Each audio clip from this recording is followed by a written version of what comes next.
एक बार भगवान श्री राधा जी से मिलने जा रहे हैं, प्रथम भेंट है लीला में। वैसे तो वो नित्य लीला में है, पर जो लीला कर रहे हैं उसमें पहली भेंट है राधा और कृष्ण की।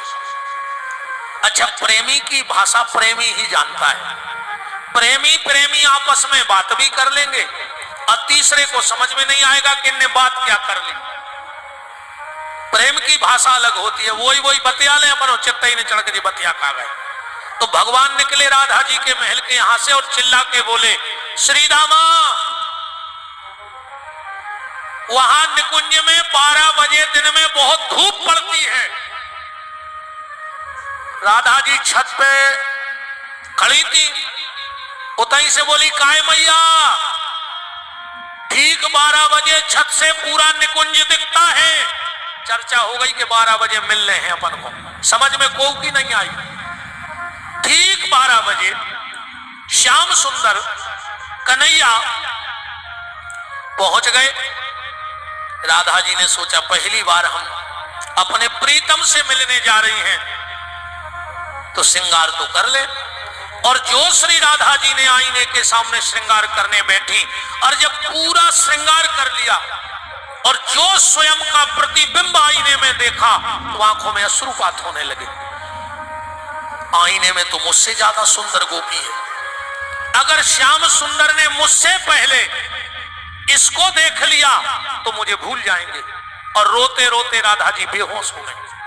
होश में आवे, अपना खुद का चेहरा देखें और फिर बेहोश हो जावे। शाम के 7 बज गए। भगवान ने 12 बजे से इंतजार किया कि राधा क्यों नहीं आई अभी तक। संदेशा तो मेरा पहुंच गया था। तो भगवान अंधेरे में राधा के महल के पीछे से चढ़े और जैसे ही राधा जी के कक्ष में आए तो राधा तो आईने के सामने बेहोश पड़ी है, आंसुओं की धार लगी है। भगवान ने थोड़ा सा यमुना जल राधा के चेहरे पे सींचा। राधे होश में आई और दहाड़ मार के रोने लगी। भगवान ने कहा, राधे रो रही हो? राधे बोली, कन्हैया एक बात बता, पहले जब तू मेरे कमरे में आया तूने मेरे अलावा किसी और को देखा तो नहीं? अरे भगवान बोले, दूसरा कोई है ही नहीं। राधा बोली, नहीं कन्हैया, मुझसे सुंदर एक गोपी मेरे कक्ष में है और उसे तुम देखना नहीं। अरे भगवान बोले, कोई नहीं। कहां है? बोले, आईने में है। भगवान ने कहा, जो भी आईने में हो वो बाहर निकल के आ जाए। तो वही राधा का प्रतिबिंब आईने के बाहर आ गया। आज के दिन, ध्यान से सुना, आज के दिन। और वही राधा का आईने का प्रतिबिंब ललिता नाम की सखी बन गई। बोलो ललिता जी की जय। राधा की 8 सखियों में जो ललिता है वो सबसे प्रधान सखी है। अब थोड़ी सी 1 मिनट की चर्चा और है।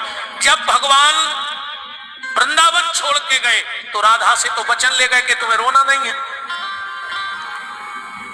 पर ललिता को पता नहीं लगा कि भगवान कब चले गए। तो रात में ललिता मरने के लिए गई। मैं बगैर श्याम सुंदर के जिंदा नहीं रहूंगी, मर जाऊंगी। एक चोटी पे जाकर ललिता, और जैसे ही प्राण देने के लिए कूदी तो नीचे जामवंत जी भजन कर रहे थे। ललिता सीधी आकर के जामवंत जी की गोदी में गिरी। जामवंत जी ने कहा, बेटी इतना कीमती मानव जीवन हो फिर भी तुम मर रही हो? बोले, मैं बिना श्याम सुंदर के नहीं रह सकती। बोले, कौन श्याम सुंदर? बोले, वो परम धन श्री कृष्ण। जामवंत जी की झक्की खुल गई। बोले, हम आओ तो उनसे बहुत पुराना हिसाब करो लड़ाई घड़ाई को। हाँ, आखिरी में जब राम राज हो गया तो सबसे हाल चाल पूछी भगवान ने कि भाई सुनाओ कैसो कार हो। अरे जामवंत जी बोले, प्रभु सबकी तो ठीक नहीं पर हमारे मन की नहीं। भाई बोले, काय? बोले, हम जे के लेगा लड़वे जाए वही के वे दादा जयराम जी भजन करो, काय बुढ़ापे में हाड़ टुरवा रहे, सब हमारे पांव पर चले जाए, हमारी हाथ की खुजली नहीं मिटी, हमसे को लड़ो ही नहीं है। भगवान बोले, अब तुमसे लड़वे की दम को की होए तो? बोले, प्रभु हमारी खुजली कब ने बैठातों की? भगवान बोले, जाओ हम द्वापर, अबे तो लड़ नहीं सका तुमसे, द्वापर में हम कृष्ण बन के आएंगे और तुम्हारे हाथ की खुजली मिटाएंगे। जामवंत जी के हाथ खुजान लगे। बोले, आ गए। बोले बेटा चिंता न करो, वे बचन के हैं पक्के, हमसे लड़वे वे जरूर आए, हमसे लड़ने के लिए जरूर आएंगे। तो हम तुम्हें वचन देते हैं, आज से तुम्हारा नाम ललिता नहीं जामवंती है, तुम मेरी बेटी बन के रहोगी और मैं श्याम सुंदर से तुम्हारा ब्याह करूंगा। तो वही ललिता जामवंती बनी और श्री कृष्ण की पटरानियों में सम्मिलित हो गई। आज उन्हीं ललिता का जन्म उत्सव है, इसलिए आज ललिता सप्तमी है। बोलो ललिता सखी की। और कल राधाष्टमी है।